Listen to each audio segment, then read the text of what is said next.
ಹಳೆಯ ಚಿನ್ನದ ಒಡವೆನ ಅಧಿಕ ಬೆಲೆಗೆ ಮಾರಬೇಕೆ? ಅಂದ್ರೆ ಆಟಿಕಾಗೆ ಕಾಲ್ ಮಾಡಿ 8880 ಅಟ್ಟಿಕಾ ಗೋಲ್ಡ್ ಕಂಪನಿ. ಸಚಿವ ನಾಗೇಂದ್ರ ಅವರ ರಾಜೀನಾಮೆಗೆ ಪಟ್ಟನ್ನು ಹಿಡಿದು ಮೈತ್ರಿ ನಾಯಕರುಗಳು ಎಲ್ಲರೂ ಸಹ ಸದನವನ್ನು ನಡೆಸಲಿಕ್ಕೂ ಅವಕಾಶವನ್ನು ಕೊಡದೇನೆ, ಚರ್ಚೆಗೂ ಸಹ ಬರದೇನೆ ಪ್ರತಿಭಟನೆಯನ್ನು ಮಾಡ್ತಾ ಇರುವಂಥದ್ದು. ಇದಕ್ಕೆ ಕೌಂಟರ್ ಆಗಿ ಇವತ್ತು ಕಾಂಗ್ರೆಸ್ನ ಸಚಿವರುಗಳು ಮತ್ತು ಶಾಸಕರುಗಳು ಸಹ ಪ್ರತಿಭಟನೆಯನ್ನು ಮಾಡ್ತಾ ಇದ್ದಾರೆ. ಇದೀಗ ನಮ್ಮ ಜೊತೆಗೆ ಈ ವಿಚಾರಕ್ಕೆ ಸಂಬಂಧಿಸಿದಂತೆ ಮಾತನಾಡಲಿಕ್ಕೆ ರಾಮಲಿಂಗಾರೆಡ್ಡಿ ಅವರಿದ್ದಾರೆ. ಅವ್ರನ್ನೂ ಸಹ ಮಾತಾಡಿಸ್ತೀನಿ. ಸರ್, ಬಿಜೆಪಿಯವರು ಕಳೆದ 4-5 ದಿನಗಳಿಂದಲೂ ಸಹ ಸದನವನ್ನು ನಡೆಸಲಿಕ್ಕೆ ಅವಕಾಶವನ್ನು ಮಾಡಿಕೊಡ್ದೇನೆ ನಾಗೇಂದ್ರ ಅವರು ರಾಜೀನಾಮೆ ಕೊಡಲೇಬೇಕು ಅಂತ ಹೇಳ್ತಾ ಇರುವಂಥದ್ದು. ಸರ್, ಏನು ಹೇಳ್ತೀರಿ? ಈಗ ಬಿಜೆಪಿಯವರಿಗೆ ಮತ್ತು JDS ಜಂಟಿಯಾಗಿ 3-4 ದಿನದಿಂದ ಈಗ ನಮ್ಮ ರಾಜ್ಯದಲ್ಲಿ ಬಹುತೇಕ ಎಲ್ಲ ಕಡೆ ಬರ ಇದೆ. ಭಾಳ ಮುಖ್ಯವಾಗಿ ಇದೆಲ್ಲ ಕೂಡ ಚರ್ಚೆ ಆಗಬೇಕಾಗಿತ್ತು. ಆದರೆ ಜವಾಬ್ದಾರಿಯುತವಾಗಿ ವಿಪಕ್ಷಗಳು ಸರಿಯಾಗಿ ನಡ್ಕೊಳ್ತಾ ಇಲ್ಲ.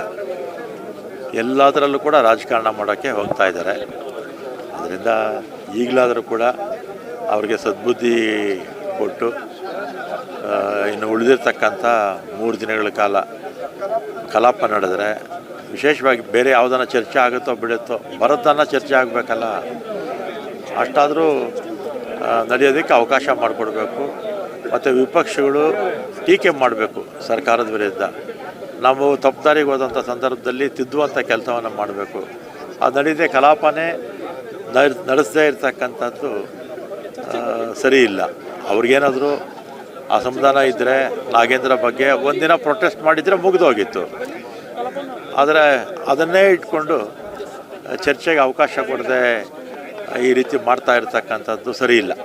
ಭ್ರಷ್ಟ ಸಚಿವರಿಂದ ನಮಗೆ ಉತ್ತರ ಬೇಡ ಅಂತ ಅವ್ರು ಹೇಳ್ತಾ ಇರುವಂಥದ್ದು. ಸರ್, ಆಯಿತು, ಅವ್ರ ಪ್ರಶ್ನೆ ಬಂದಾಗ ಇವರು ಕೇಳ್ತಾ ಇದ್ದರೆ ಮುಗೀತು.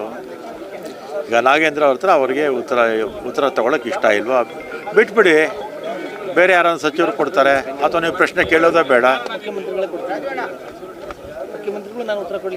ಅಷ್ಟೇ. ಮುಖ್ಯಮಂತ್ರಿಗಳು ಅಥವಾ ಬೇರೆ ಯಾರಾದರೂ ಮಂತ್ರಿಗಳು ಕೊಡ್ತಾರೆ. ಇಲ್ಲಾಂದರೆ ಅವ್ರ ಪ್ರಶ್ನೆ ಬಂದಾಗ ನೀವು ಕೇಳದೇ ಇದ್ರೆ ಆಗಿತ್ತು. ಈಗ ಅವ್ರ ವಿರುದ್ಧವಾಗಿ ಇನ್ನೂ ED ಮತ್ತು CBIಯಲ್ಲಿ ತನಿಖೆ ನಡೀತಾ ಇರುವಂಥದ್ದು. ಹೀಗಾಗಿ ಅವ್ರ ರಾಜೀನಾಮೆಯನ್ನು ಪಡಿಲೇಬೇಕು ಅಂತ ಹೇಳ್ತಾ ಇರುವಂಥದ್ದು. ಸರ್, ED, ಇನ್ಕಮ್ ಟ್ಯಾಕ್ಸು ನಮ್ಮ ದೇಶದಲ್ಲಿ ಸುಮಾರು 13 ವರ್ಷಗಳಿಂದ ನರೇಂದ್ರ ಮೋದಿಯವರ ಸರ್ಕಾರ ಬಂದ ಮೇಲೆ ಯಾವ ರೀತಿ ಕೆಲಸ ಮಾಡ್ತಾ ಇದೆ ಅಂತ ಇಡೀ ದೇಶಕ್ಕೆ ಗೊತ್ತು. ಬಹುತೇಕ ವಿಪಕ್ಷಗಳನ್ನು ಗುರಿಯಾಗಿಟ್ಕೊಂಡು ED ತನಿಖೆ, CBI ತನಿಖೆ, ಇನ್ಕಮ್ ಟ್ಯಾಕ್ಸು ಮಾಡ್ತಾ ಇದ್ದಾರೆ ಅಲ್ವಾ. ಆಮೇಲೆ ಕೇಂದ್ರ ಸರ್ಕಾರದ ಸಚಿವರುಗಳ ಮೇಲೇ ತನಿಖೆ ಇದೆ. ನಮ್ಮ ರಾಜ್ಯದ ಪ್ರತಿನಿಧಿಸುವಂಥ ಸಚಿವರುಗಳ ಮೇಲೂ ಕೂಡ ಇದೇ ರೀತಿ ತನಿಖೆ ಬಾಕಿ ಇದೆ. ಅವರು ಕೂಡ ಸ್ಟೇನಲ್ಲಿ ಕೋರ್ಟಲ್ಲಿ ಸ್ಟೇ ತೊಗೊಂಡಿದ್ದಾರೆ. ಹಿಂದೆ ಗೃಹ ಮಂತ್ರಿ ಆಗಿದ್ದವರು ಅಮಿತ್ ಶಾ ಅವರು ಕೂಡ ಗಡೀಪಾರು ಕೂಡ ಆಗಿದ್ದರು. ಆ ಥರ ಅನೇಕ ಸಚಿವರುಗಳ ಮೇಲೆ, ಕೇಂದ್ರ ಸಚಿವರುಗಳ ಮೇಲೆ ಕೂಡ ಕೇಸ್ ಇದೆ. ಅದನ್ನೇ ಒಂದು ದೊಡ್ಡ ಅವರೇನಾದರೂ ಶಿಕ್ಷೆ ಆಗಿದೆಯಾ? ಏನಿಲ್ಲ.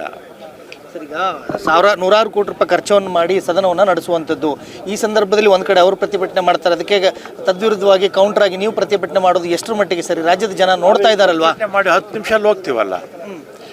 10 ಗಂಟೆಗೆ ವಿಧಾನಸಭೆ ಇದೆ, 10:30 ಹೋಗಿ ಕೂತ್ಕೊಳ್ತೀವಿ. ಅಲ್ಲಿ ನಾವೇನು ಸಮಯ ವೇಸ್ಟ್ ಮಾಡಲ್ಲ. ಚರ್ಚೆಗೆ ರೆಡಿ ಇದ್ದೀರಾ? ಇದಿಷ್ಟು ಹಿರಿಯ ಸಚಿವರಾಗಿರ್ತಕ್ಕಂಥ ರಾಮಲಿಂಗಾರೆಡ್ಡಿ ಅವರ ಮಾತುಗಳು. ಮತ್ತು CBI ಮತ್ತು ED, IT ಕೇಂದ್ರ ಸರ್ಕಾರ ದುರುಪಯೋಗ ಮಾಡ್ಕೋತಾ ಇದೆ. ಹೀಗಾಗಿ ನಾವು ಚರ್ಚೆಗೆ ಸಿದ್ಧ, ಅವರು ಚರ್ಚೆಗೆ ಬರಲಿ ಅನ್ನೋ ಒಂದು ಮಾತುಗಳನ್ನು ಹೇಳ್ತಾ ಇರುವಂಥದ್ದು. ಕ್ಯಾಮರಾಮನ್ ಕುಶಾಲ್ ಜೊತೆ ವೀರೇಶ್ ದಾನಿ, guarantee news, Bengaluru. Guarantee news, ಸುದ್ದಿ ಖಚಿತ, ನ್ಯಾಯ ನಿಶ್ಚಿತ.